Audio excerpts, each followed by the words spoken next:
তিনি আগে কয়েক ডজন বার নিয়েছিলেন। তিনি তার প্যাকের উপরে ফ্রেমে মাউন্ট করা একটি পশ্চাৎমুখী গপ্র পড়তেন।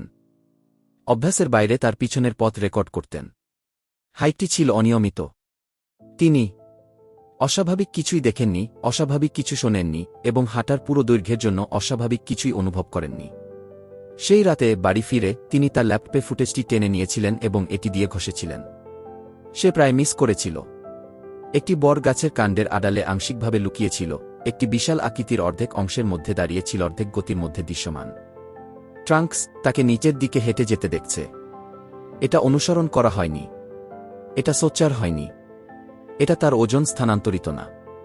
এটি সেখানে দাঁড়িয়ে পর্যবেক্ষণ করেছে, এখনও চারপাশের গাছগুলির মতো পথটি দেখার জন্য নিখুঁতভাবে অবস্থান করছে। কেউ এটি দিয়ে সামনের দিকে হাঁটছে। সে এর গজ মধ্যে দিয়ে গেছে। তার দেহটি পুরোপুরি উন্মুক্ত হয়ে গেছে। তার পিঠ ঘুরিয়ে দেওয়া হয়েছিল।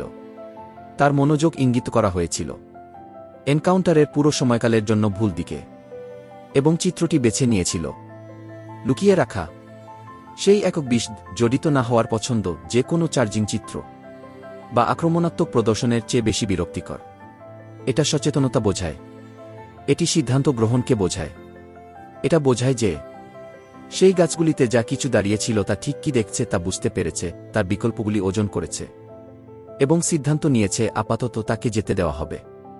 সুতোর ক্লিপটি দেখা বন্ধ করার আগে 3 বার দেখেছিল। তারপর ল্যাপটপ বন্ধ করে অনেকক্ষণ অন্ধকারে রান্নাঘরে বসে রইল। প্রত্যেক পর্বতারোহী যারা কখনো হেঁটেছেন একলা বনে ট্রেইলে, তাদের পিছনের গাছে তাদের পিঠ ছিল। ফুটেজ 1 প্রশ্ন জিজ্ঞাসা করে যা জিজ্ঞাসা করা যায় না। কতবার কিছু সেখানে দাঁড়িয়ে আছে, দেখছে এবং থাকতে বেছে নিয়েছে অদেখা।